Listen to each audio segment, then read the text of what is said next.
that issue by giving them a place to have their parties and have their functions, and of course all the different volunteers that volunteer all their time to do that.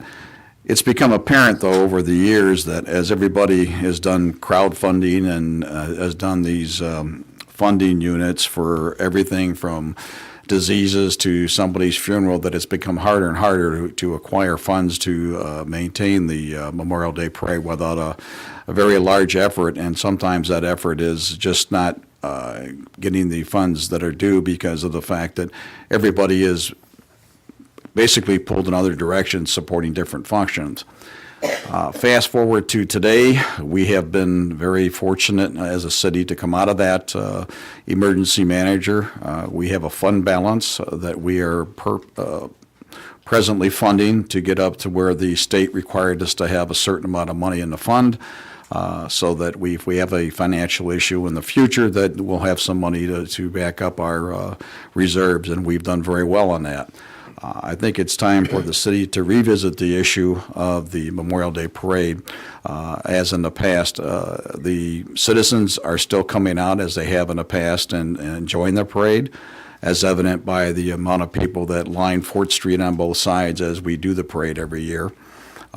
The organization that is doing it is doing a great job, but I think it's time for the city to step up and do some monetary help with the cost. The costs are substantial because they have to pay for everything. They pay for the policemen, they pay for the road permits, they pay for the DPS, they pay for a lot of stuff, and it becomes quite expensive. I think that's where this conversation is going. So I, made the study session, but I'm in favor of supporting the Memorial Day Parade to go forward probably as of next year. I think this year, we're a little bit close to doing that unless we can do it. And that's where I'm at. Thank you. Through the chair. Yes, sir, go ahead. I agree, Councilman Kelsey, that it's always been a steadfast with the city is the Memorial Day Parade. A lot of people look forward to that every year, and it's a good gathering spot. So I know Chris Darzinski's been doing a good job, but they're always a little bit short. Chris, what do you think, what kind of funds would it take to carry on, pretty much? Councilman, this isn't a conversation, okay? Okay, well. I mean, if you would, through the chair, if you would like him to speak, we can do Okay, that. through the chair, I'd like to but know Please exactly what follow we're looking decorum, forward to. okay? Chris, please. Chris Darzinski, chairman of the volunteer group Hands of the City, which before that was the parade committee, oversee 5 events. So specifically regarding the Memorial Day Parade, and for me this is, I spent a lot of time thinking about how to present this, just to remain economically and intellectually consistent if I was still on city council. And as a quick note, Mike Higgins, who co-chairs Hands of the City, and Leslie Lynch Wilson of the Farmers Market, we haven't talked about anything. We have no idea what anybody's going to say here tonight, probably just because, and I felt it to be that important to be noted.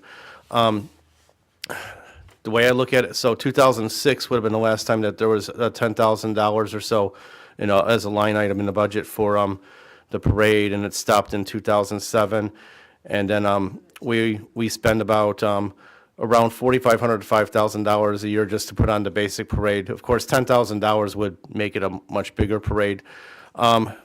Recently, we've kind of turned a corner. We got a few new volunteers. We're up to 12 volunteers, and that actually, just that little jump from 8 core people to 12 people gives us finally the latitude to start doing more events, and we've got some larger projects going. So we're okay for this year, but what we've really gotten back to is that we need to get back to LP days and with Art in the Park now and all that. So there's more stuff that we can do on the front end to get money earlier in the year. The all-day jam it failed as far as bringing people out.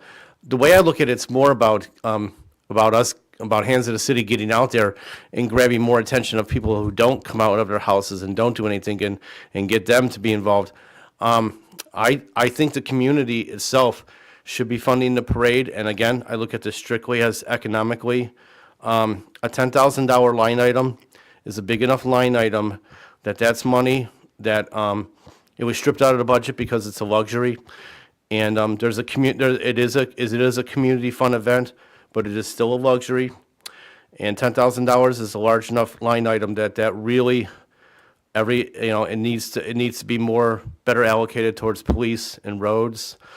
On the same end, to the other intellectual side of the argument, about $3,000 as a line item for something like the farmers market, which is a separate dynamic, and they don't have the kind of labor resources that we do now have.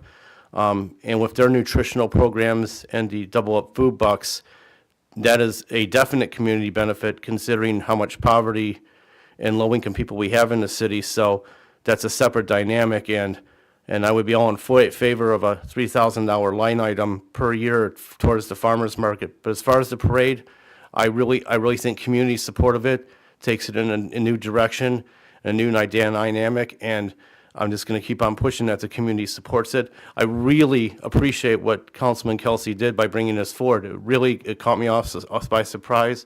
I think it's a good discussion, but I would like to see the city be more inclined to do what they can to help the farmers market because of the direct nutritional component they bring to the city for low-income people. And I honestly think the parade will be fine. And in fact, I think next year we're going to knock a home run out with the new fundraising ideas that we have from the new people that are involved. So those are essentially my views, and I thank you for your time. Chris, before you head off there, first, Sure. condolences on the death of your father. Thank you very much, sir. Found out about that earlier today. And then we appreciate you being here at what must be a difficult time for you. Now, with the parade still that you're talking about, substantial costs go towards police and to the DPS costs. Do you know what those were for last year? Yes, I can break that down. It's usually around $1,500 for police. That's seven officers and one command officer. The 7 reserve officers we get for free, quote unquote, and so that essentially covers their time and their workman's comp for Sunday shifts. And then DPS is around $2,500, right around there. John does a very good job of trying to schedule some of that on a Friday, flipping around the bleachers, all the grass cutting, all the cleanup, the street sweeping, the cold patch, and of course bringing out the 2 guys that have to bring out all the barricades for all the streets and the alleys and all that, and blocking everything off down there. And honestly, without CERT, it would even be more expensive. So because the VFW sponsors us, and we're able to tie into that 501c3 status, and we get to use their facilities, and most importantly, the $1 million liability rider that we need for insurance for the 1 day period, that usually costs the VFW $100 or $200. If we had to go to a Cove Assurance or something and one of us get that on our own for the parade, I mean, that would probably be $1,000. So because the VFW has been involved, it's probably $2,000 that they save just off of basic parade costs. And then you've got your porta potty rentals, that's $200, and Don Belinsky. Everything adds up, but as the city looks to take a hand in the parade again, the simple fact for me would be the police and the DPS. If we would budget for that amount of coverage where we don't provide cash, of course, but we just don't charge you for the DPS and the police services, and that would be our part of the partnership as we were moving forward. That's just something that I was thinking of as a possibility. It's a good thing to discuss. It really is. You could just go ahead and put your donations and things that you raise directly to the getting bands or whatever it is that you need to get for the parade. That's just what I was thinking about. No, it's a worthy topic to discuss, Yeah. and it's appreciated. So I'm happy to answer any other questions. Anybody else have questions for Chris? Just a question, or a comment. What happens if something happens and the VFW can't sponsor it anymore, Chris? Or say, people, the volunteers don't come like they're, and it happens, okay? there's obviously, you have to have that support. I guess what I'm saying is there, that it's kind of contingent on those two issues, right? Do I have a backup plan? Well, I was Yeah, going to say. I have a backup plan for everything. Any good economist does know. Mike and I haven't officially talked about this, but I know Mike is thinking along these terms. Mike has a good relationship with the Moose Lodge, and they have to under their charter or bylaws, they have to offer their facilities to a charity event once a month. So, and then as far as being able to pull a special events permit under a 501c3, I'd probably throw myself at the mercy of the farmer's market and beg Leslie to pull the, that's exactly what I would do. So I think between the Moose Lodge and the good graces of Leslie at the farmer's market, that if we had to, and if things were to ever fall apart with not being able to use the VFW, then there's other groups out there. So, and the American Legion as well. They've got a very nice facility, and so yeah, I have backup plans for my backup plans. So Have you ever considered making the parade group itself a 501c3? we discussed that 3 or 4 years ago. The former co-chairs of the parade could probably speak to that. It's a worthy thing to discuss, but there's a lot of work in running. I was president of the farmers market for 4 years, but I mean Leslie did most of the work, honestly, folks. But no, I mean the accountability. I mean it took us close to 2.5 years to become a 501c3, and just you have to have officers, and and there's a lot of work into running a 501c3. It is. I mean, from the Exchange Club, it is very serious. You got to have officers. There has to be regular meetings. Everything's got to be very precise and all that. So it's much better to be an ad hoc volunteer group and just associate ourselves with a facility that's a 501c3. But yeah, we've talked about it, and actually Councilman Higgins brought it up during one of our long ride homes a couple of weeks ago, that we should maybe look at it again. So yeah, so it's been talked about. Okay, thank you. Anything else for Mr. Darzinski? Well, just one final comment, I guess. If the city were to provide the services of the DPS and the police department, would that be able to free up the money for you to not only to solicit more donations or help get a little bit of a cushion so there'd be money in the parade in case there was a lean year that the parade couldn't get enough donations, or for some reason people decided not to participate and the volunteers got a little bit more older or moved on? Would that help out? Of course, because I mean that $4,000, $4,200 could. I mean, that's exactly what you need to bring in bands from outside the city, because then anytime if you want to bring in a high school band from Allen Park or Wyandotte, I mean, there's a certain courtesy involved. I mean, you have to extend that a courtesy on a Sunday of renting 2 buses to get the band here, since they're the ones showing up for you, and I mean, and 2 buses on a Sunday, I gotta think that's $800, $1,000 right there. So. And then, renting flatbeds and getting those big blow up, Pillsbury Doughboy type things to make the parade nice like that, and have kids throwing the candy off. All those things that go into a much larger parade. Honestly, the goal has always been $10,000 a year, and I'm not going to rest until we're there. With the new ideas that we've got, we're going to start going after big money, and actually now that the owner of Celebrity Silver, Todd Jeffos, is on board, and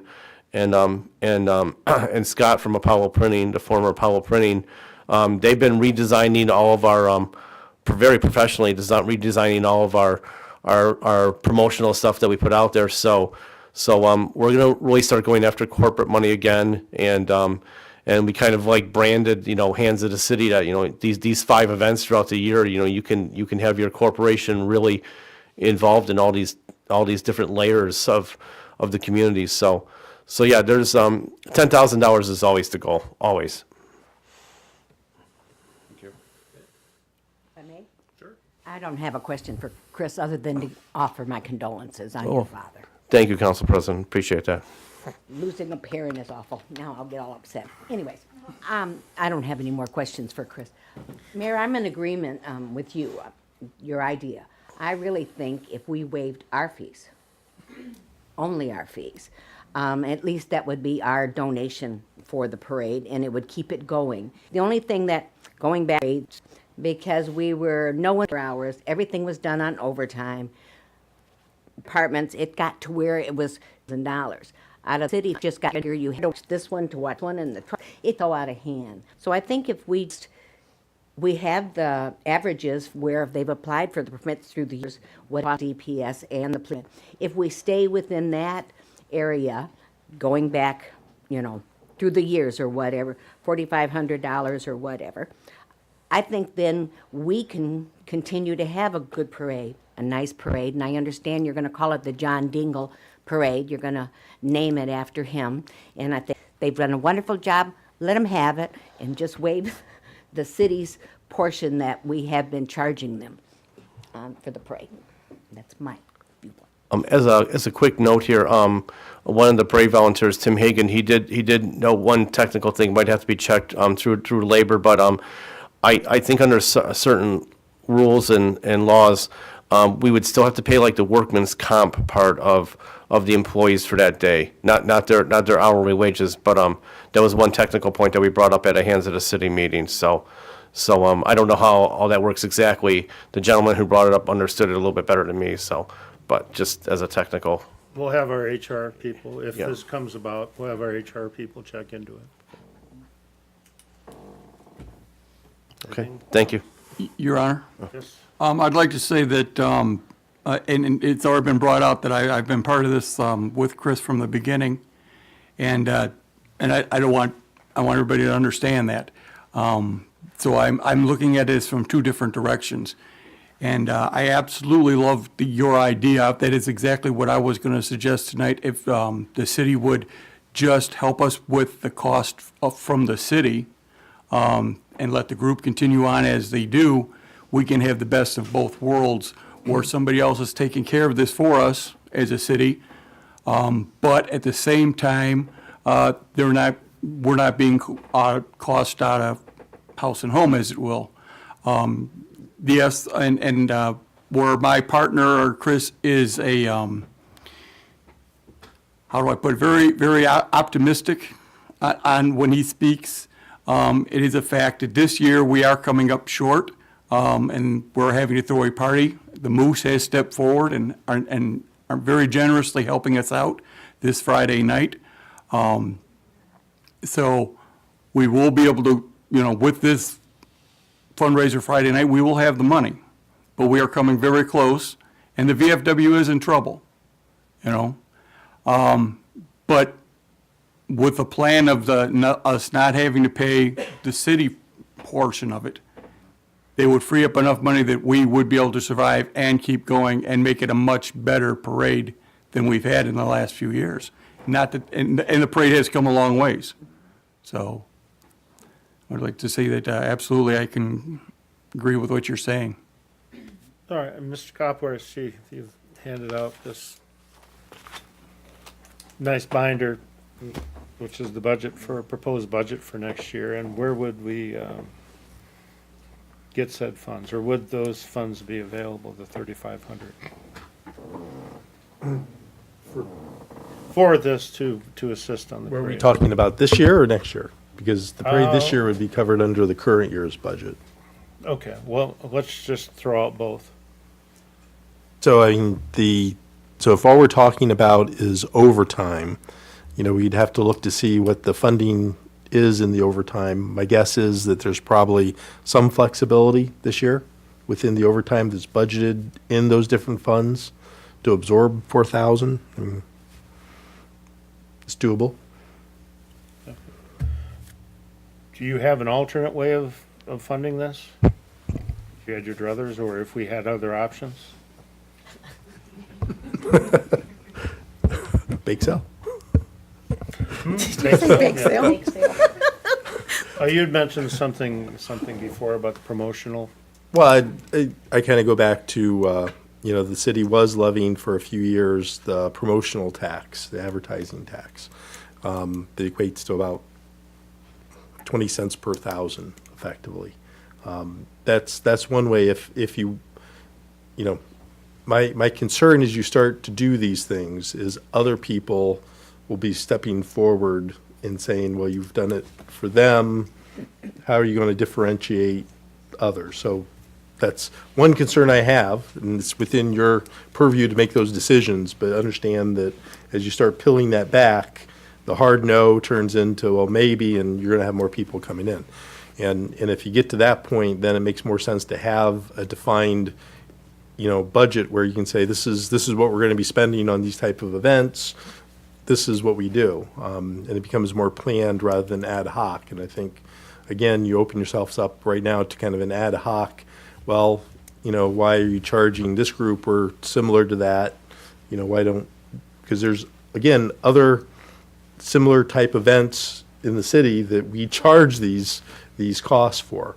But I think, you know, what you're saying, I think can be absorbed this year within, you know, the budgets we have right now for the overtime in police and DPS. And again, we'd probably look at, you know, as we go through the budget process, maybe up a little bit and put into one line item that amount so we know that it's there and it's only being used for that particular thing that we're going to be doing. And we can discuss the other option in the future Yeah. sometime, Yeah. if necessary, or Right. if we decide to go that way. Yep. Through the chair, I have one more question. Yes. If in fact we're going to do this, though, we need to amend the ordinance for special events because it says that they will pay for these fees. So we don't want to violate the city ordinance, so that would have to be changed. So again, to do it this year, you're running close to time because it has to have first and second reading and then adopted and published or whatever, so it's That just, resolution there would have to be withdrawn as well. yes. So it's just you know, there's some internal minute bookkeeping that has to be done in order to make this happen this year. Through the, Chair? sorry. Yes, ma'am. I was just going to ask, I know that that's an ordinance, but is there any way around it? I mean, you know, the ordinance said we had to recycle, but we don't recycle. I mean,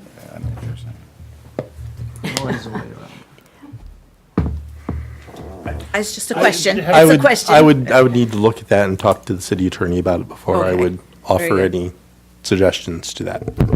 Look at what that ordinance actually says, and then see. Okay. And if I can speak again, we will have the money, the parade committee, hands of the city, will have the money this year. So if the city wants to, get it in order and do it next year, if this is a book issue, then I don't want to, by any means, go against the city ordinance. That would not be, we don't want to set a precedent on our own self doing that. No, sir. All righty. Through the chair, I think we just should make it for next year. They got the money for this year. It'll give us time to clean up the ordinance, that's what we're talking about. The fact that we have done it in the past, because by their own ordinance, we've done that, supporting this event way back when, and by action of the council, we unsupported it, but it was supported before. I don't know if you'll get much people coming, you might, but there's precedent for this because it's right there in that resolution where we've done it before, as far as supporting this parade for the city. So I don't know if that'll be an issue, but I think next year would be, is that you throwing at me, or? Flying through the air? Yeah, that would be my recommendation, is that we do that. And of course, we can always get some people volunteering their time. You never know. People might want to, police or DPS might volunteer a day off and give them, CERT does that. They volunteer their time. You never know. Maybe that'll become an issue in the future. We won't have to worry about it. Thank you, Your Honor. Through the chair, Yes, sir. if we have to change the ordinance anyway, I think we should start now, then maybe it will be done before the time the parade is going in. Well, as I said, let's take a look at it. Thank you. All right, then, But through the chair too, if I could just make a quick comment. I too am a volunteer with Hands of the City, just so everyone knows. Okay. So we would want to hear about the farmer's market at this point? So, yeah, please. Oh, yes? Oh, come on up then.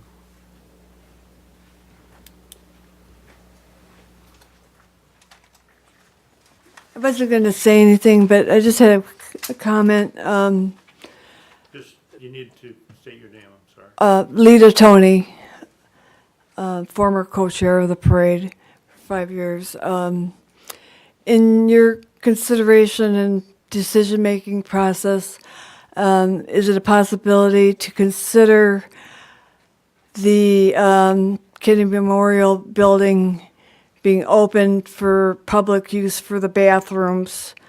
On the staging end, one of the expenses is that we do have to pay for rental or porta potties. But on the other end, we run in a situation, people come to us with, parade staff shirts on, and we have to direct them over to the funeral home. And so that's kind of tacky, and just throwing it out there for your consideration. Thank you.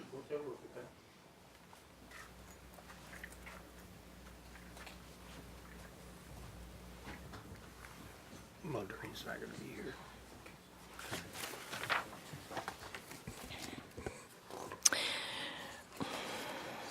Hi, Leslie Lynch Wilson. Regarding the Lincoln Park Farmers Market, we used to get funding under the DDA because when the market originally started in 2006, it was actually a project that started under the DDA and then under a nonprofit known as Fort Visger CDC, which ultimately became Downriver Delta CDC.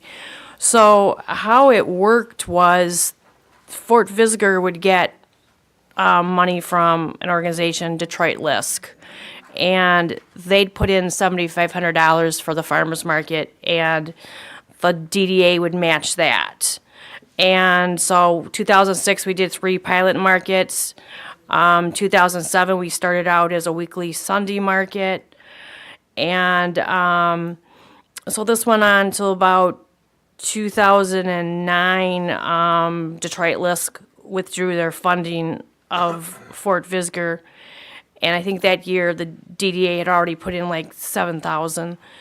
So, so there was a couple years that after that the DDA didn't really put in a significant amount. The last year was 2011. The DDA put in 4,000, but the whole time, other than the Detroit Lisk funds and a little bit of money that I was able to raise in 2010.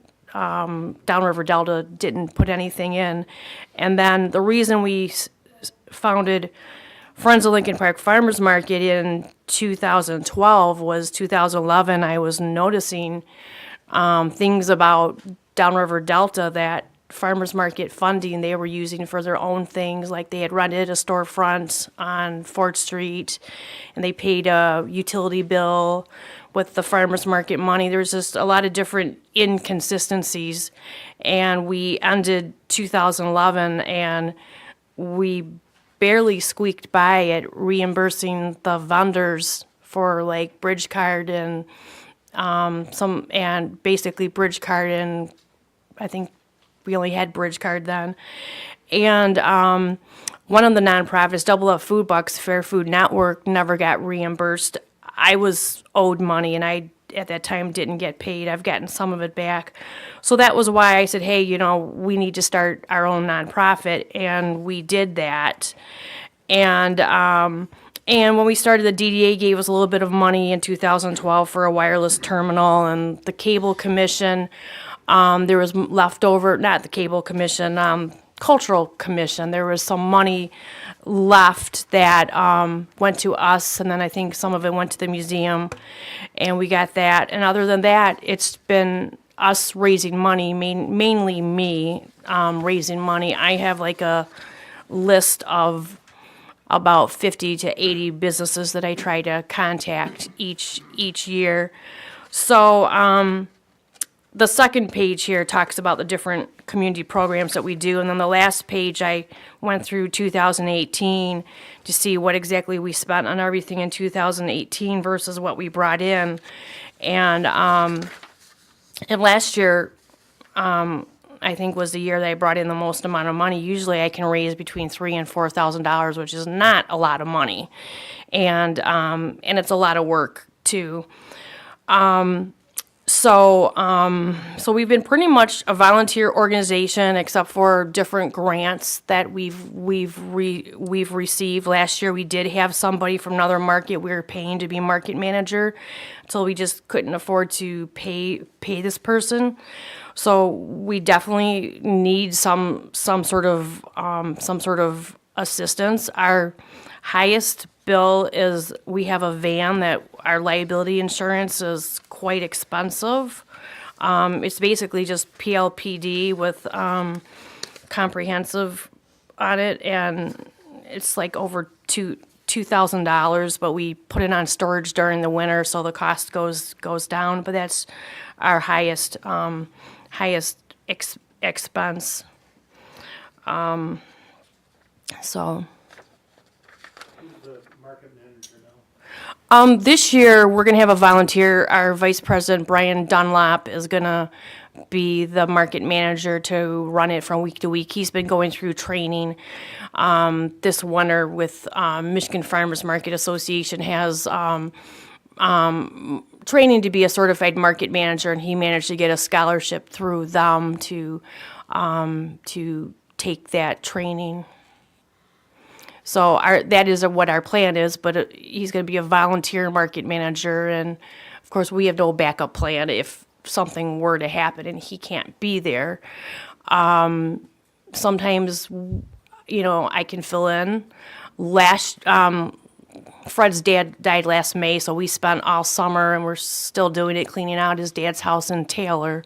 So that's why we haven't really been putting in a lot of time being there every Sunday like we have. But it's a lot of work running a farmer's market. You can easily put in 20 to 40 hours a week because of the programs for the food assistance. Because we are probably the only farmer's market downriver that accepts all four programs. So there's work we have to do each week. We have envelopes that the vendors turn in each week, count the tokens, count the coupons, record it all once a month, reimburse the vendors for that. All that money goes into one bank account. The one thing I learned from Downriver Delta was to separate from that. What happened back in 2011 was to separate that. So that money, somebody uses a credit card, debit card, bridge card at the market. That money goes into one account that we just reimburse the vendors from that account. The fees for our wireless terminal come out of another bank account where all the money we raise go into, so that way we can never misspend the money that we need to reimburse the vendors. And that's where we were in 2011. So with your market manager being a volunteer, you're losing that expense?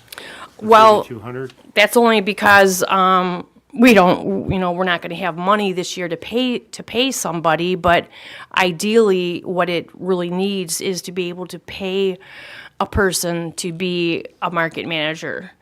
Because you're going to have a better market as opposed to having a volunteer. But that's ideally, what'll need to happen. We just don't have the funds to pay somebody, and Brian said, hey, I'll do this. The city does help out, don't they, with office space, I believe? Yes, we do get office space downstairs, yes, and that's very helpful. I don't know what the Pop Club intern is. Actually, we had an intern. I actually got funding from a local foundation. Pop Club is a program for kids ages 5 through 12 to teach them about healthy eating and where their food comes from. And we got funding a few years ago from a local foundation, and so last summer we had an intern that we actually paid them to be there every week, because I was trying to get an intern to just come out and donate their time, and it was hard because there's some local programs like Eastern Michigan and U of M Dearborn have food nutrition programs, but we were competing against other places that were going to be paying them, and we happened to have some money left from this this funding we got, so we were able to pay the person. So so we went into last year, in addition to what I was able to raise, with probably about $3,000. Probably half of that was left from this funder we got for Pop Club. So we went in with a little bit of money. But for this year, we can't afford to pay somebody to be the market manager, but that's, of course, what our goal is. So I have a goal to raise $8,000 this year, so that we can at some point pay somebody, because that's what it really requires. No, go ahead. Through the chair. You have the 2018 expenses here and the income. I see that you spent almost $3,000 more than you actually took in. How was it in 2017? You're saying you had a little. We had a little bit extra, yeah, that we brought Year over. before that? I mean, do you normally come out pretty even, or is it normally?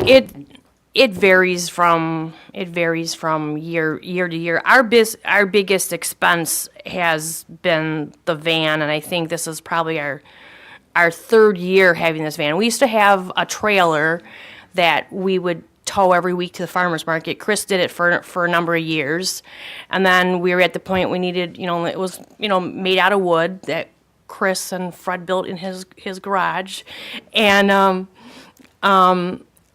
so it was getting to the point where it was getting old and we needed to be replaced, and we were forced with either having to replace it, but at the same time, it's difficult getting people to tow trailers. So we decided just to buy an old van that we, painted it, fixed it up, but it's the cost of the insurance. So this is probably our third year with the van. So so it varies from year to year.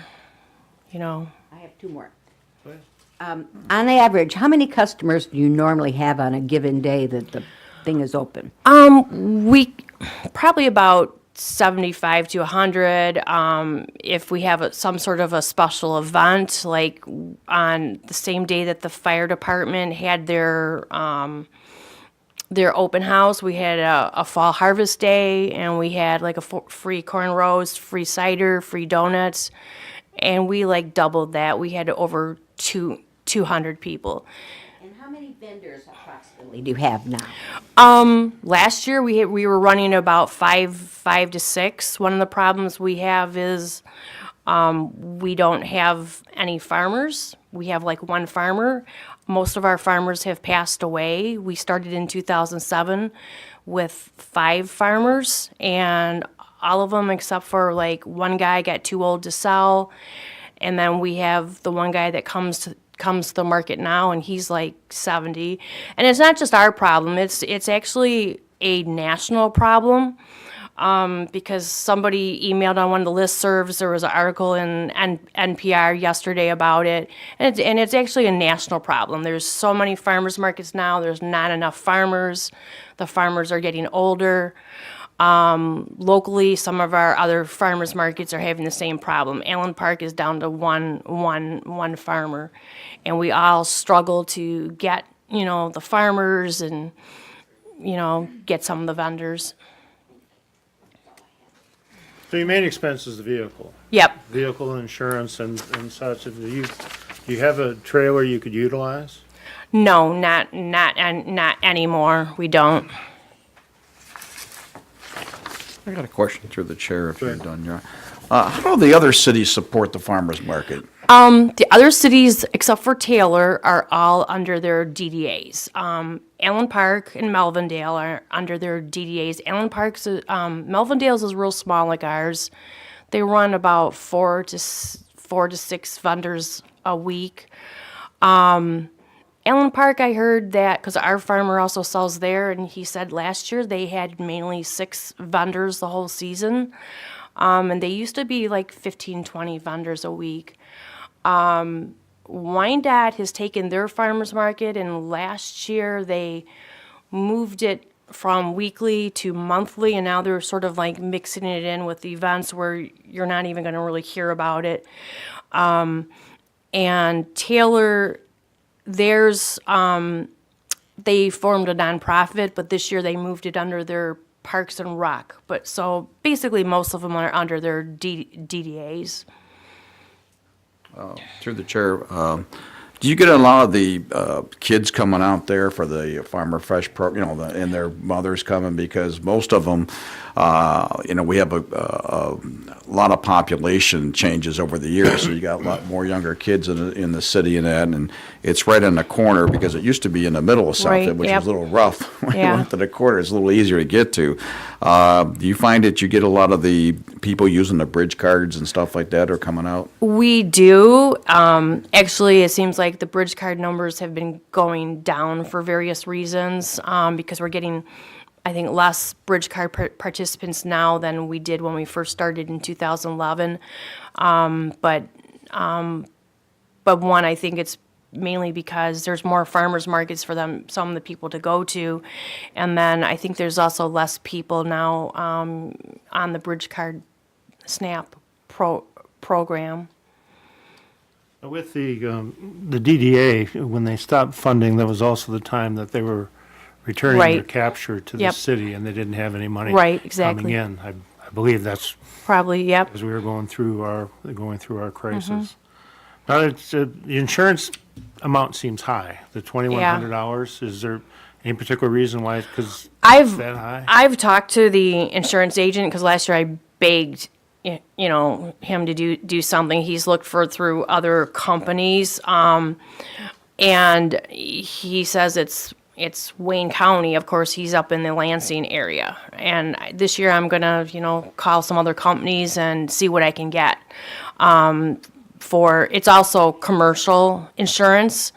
And I think about a year or so ago, I did get a quote locally, and they were lower, but the problem was the type of policy we have. Anybody can drive this van. And with this other company, every time we would have somebody different drive the van, we would have to call them, and that could be problematic. On a Sunday, all of a sudden you hear, oh, so-and-so can't work the market today, somebody else has to drive the van, and on a Sunday, you're not going to be able to reach them. So I think it's probably because it's commercial insurance, but I am planning on calling some other companies and seeing what I can get on quotes. Okay, we have about 5 minutes left, Okay. but how do you see the city helping you? Whatever you could do, we would be more than happy. I won't put a number on it, but anything that you could give us, I'd love to get to some day where we could get our match back from the DDA, but at this point, anything's better than nothing. Through the chair. Yes. Matt, is there any way that we could go put a blanket insurance on our system to cover their van also? I don't think so. If, like, we purchase a van and put it in our fleet insurance? I mean, we can look at it. If that saves $2,000, that would save you Yeah. a whole lot. It generally, just let you know, insurances that cover cities require that the people driving the vehicle is a city employee. So that could be, again, I haven't asked the question yet. We'll ask the question, but I know every place else I've been, that's always been a requirement, so. Well, they're volunteers, so that might make it a little bit of a difference, so if you check into that, please. Thank you. Through the chair, Your Honor, Yes, sir. just one question. Leslie, have you guys ever considered, I know when you're part of the DDA, you probably have to be downtown, but have you considered other locations in the city to like hunker down a couple weeks? Like when Art in the Park is Yeah. in, or Lincoln Park Days, or Dixon Goddard? Well, we have, and I've always wanted to, move to the Mellis lot. There's been discussions on that. We're just not, that lot's not ready. In discussions with the vendors and the farmers in the past, we've always been told they want to be seen.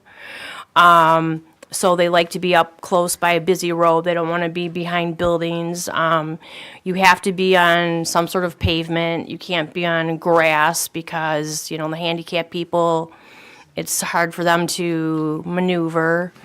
We've looked at different places, but we haven't really come up with any consensus of some place that would be better. Different places that have been suggested to us would not really work out well.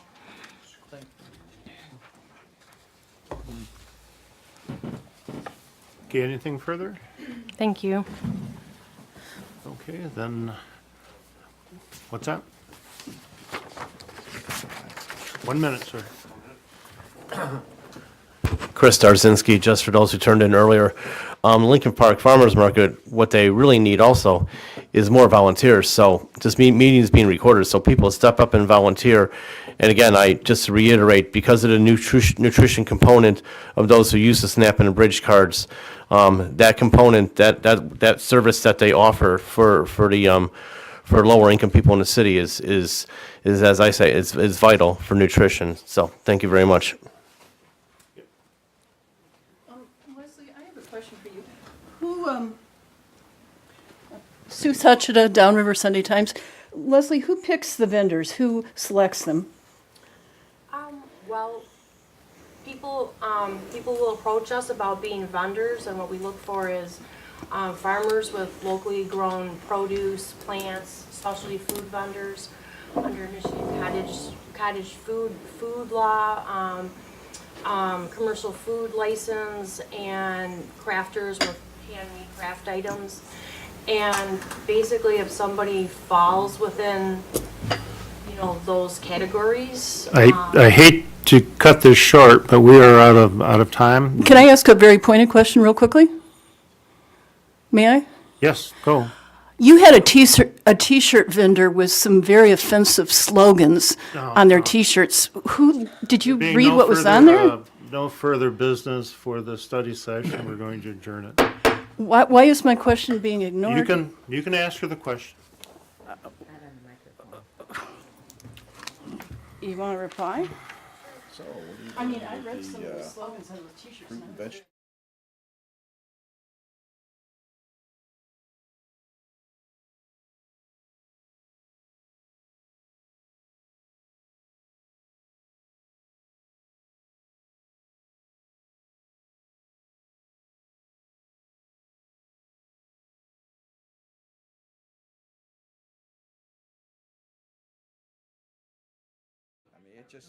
You have to get something to. What's that? Who's he calling? He's on the phone.